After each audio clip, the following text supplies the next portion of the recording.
If you can't give me a child, then perhaps we should consider ending this marriage," Jones declared firmly. I paused for a moment, collecting my thoughts before replying. "All right, I understand." But just as he seemed ready to finalize his decision, I interrupted with unexpected news. "Actually, I'm pregnant." Let me explain how we reached this point. I'm a homemaker in my 30s, married to Jones, who works in an office. Our journey began when I was employed at a food company. Through regular interactions over business matters, I found myself drawn to him. His rare but warm smiles left a lasting impression. Summoning my courage, I eventually confessed my feelings and proposed a relationship. However, Jones turned me down gently, saying, "I'm flattered, but I already have a girlfriend." Fate had other plans, though. A month later, he approached me with surprising news. "I ended things with my girlfriend because I realized I want to be with you." He confessed that my words had lingered in his mind, leading to the breakup, although I felt guilty for inadvertently causing the end of his previous relationship. Jones reassured me with a soft smile, saying, "Don't worry, it wouldn't have lasted anyway." His understanding solidified the start of our relationship. After 3 years of dating, we tied the knot. Jones expressed his wish to have children soon after marriage and asked if I'd consider being a homemaker. Since my job at the time was stressful and unrewarding, I agreed to his request and transitioned into managing our home full-time. Adjusting to life as a homemaker was more challenging than I'd imagined, but our marriage seemed happy and harmonious, making the effort worthwhile. Adding to this joy, Jones's family lived just a short walk from our home. Initially, I feared frequent visits and potential clashes with his parents, but they quickly proved me wrong. They welcomed me warmly, often saying, "You're like the daughter we never had." I built a strong bond with his mother, Carol, and came to trust his father, Tom, who, despite being reserved, was dependable. However, this idyllic relationship didn't last.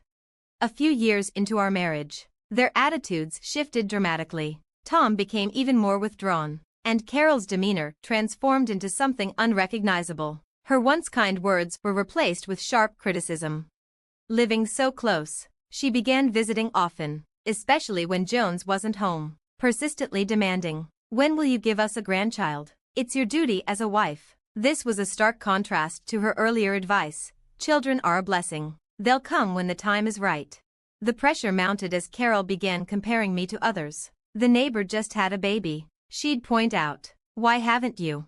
Despite her relentless comments, the real issue lay elsewhere. Jones had lost interest in having children. He avoided intimacy, citing exhaustion or his gaming sessions as reasons. Whenever I mentioned this to Carol, she dismissed it and continued blaming me, adding to my stress.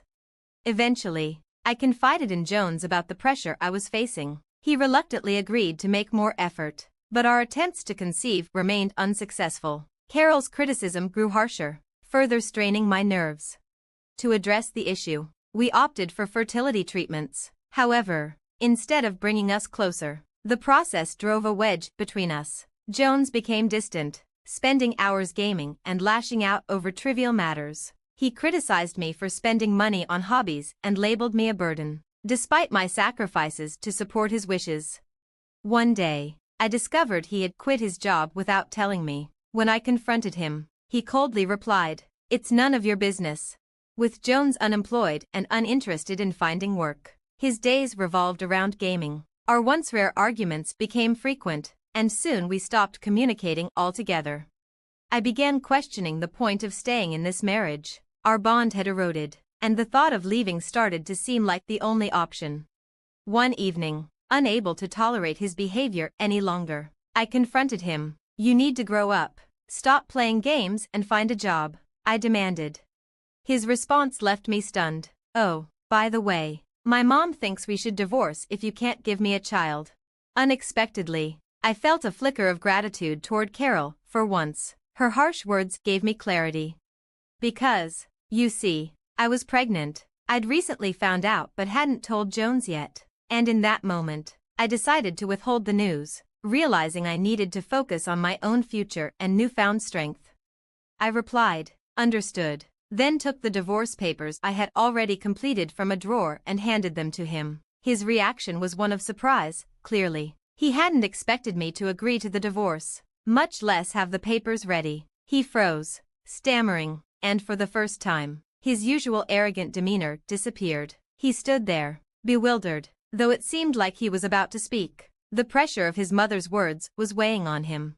Reluctantly, he signed the divorce papers, casting furtive glances at me. We then moved on to discuss the division of assets. Truth be told, there was little for us to split. While he had frequently complained about my spending, it turned out he had been the one indulging in reckless financial habits. He not only wasted money on video games, but also spent large sums at game centers, draining his savings. There were no savings or assets to divide, and Jones grew more dismayed as he realized this. Nevertheless, he pointed to a bank account with a sizable balance, suggesting it be included in the division. I calmly informed him that this account was not part of the settlement. This is money I saved before our marriage, so it's not up for division, I explained. His face drained of color. He then tried to lay claim to the condo we shared. Unfortunately for him, the condo was in my name, and I had already put it on the market. You can't stay here anymore. It would be a hassle. Please leave right away, I said, smiling. Besides, I was planning to move eventually, so I've been saving for a new home, I added, enjoying his shock as I confidently declared my independence. Saving money had always been a passion of mine. Even before marrying Jones, I had managed to save a significant amount from my job, which allowed me to purchase the condo when my career was advancing rapidly. This meant I owned considerable property, and with the proceeds from the condo sale, I could afford to build a new home downtown. Since these assets were acquired before our marriage, they weren't subject to division, something Jones didn't seem to understand. When he realized he wouldn't get a share of these assets, he was visibly stunned. We continued talking, but he couldn't recover from the shock. With little else to discuss, the meeting ended quickly. I submitted the divorce papers, and it was finalized without any complications. A few months later, I returned to my parents' house, where I received their full support during the birth of my son. I had a healthy baby boy, whom I named Ethan, inspired by a biblical figure. Now, I spend my days happily with my son and parents. I chose not to inform Jones about the baby, fearing Carol's interference if she learned of it. Meanwhile, Jones, evicted from the condo, moved back in with his parents, but he became reclusive after the divorce was finalized so easily. His appearance became so suspicious when he ventured out that the police often took notice, which made his situation rather pitiful. I later learned he had quit his job due to strained relationships with his colleagues. Apparently, he was disliked by many, particularly female employees, which led to his isolation. Eventually, he couldn't take it anymore and quit. Perhaps he had always been like that, hiding his true nature behind a facade of kindness when it suited him. 3 years later, I was working as the manager of a craft store, a place I had grown fond of. The owner, who was preparing for retirement, approached me with an unexpected offer. I'm getting older and thinking of retiring. Would you be interested in taking over the store? He asked. Given that my parents were helping with childcare, I had plenty of free time, and the idea of running the store seemed appealing. I didn't want to disappoint the regular customers, so I accepted without hesitation. While I was serving a regular customer one day, Carol and Jones appeared unexpectedly. Their insincere compliments about the store irritated me. Well, what brings you here? I asked. Carol mumbled something before abruptly demanding, "Give me my grandchild." Apparently, she had heard about my son's birth and was hoping to make him her heir. Why didn't you tell us? We were already in the middle of the divorce, Jones snapped, visibly upset. I didn't tell you because I wanted the divorce. I knew you would have done everything you could to stop it if you knew I was pregnant, I retorted, glaring at them.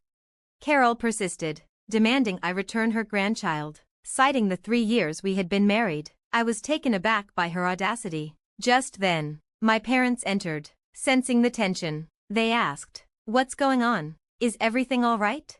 It seemed they had come after receiving a tip from a regular customer. Seeing Ethan with my parents, Carol rushed to him, cooing, "Oh, how adorable. He looks just like Jones when he was a child. I'm your grandma." I tried to intervene, but Ethan, with surprising firmness, declared, "I only have one grandma," and hugged my mother.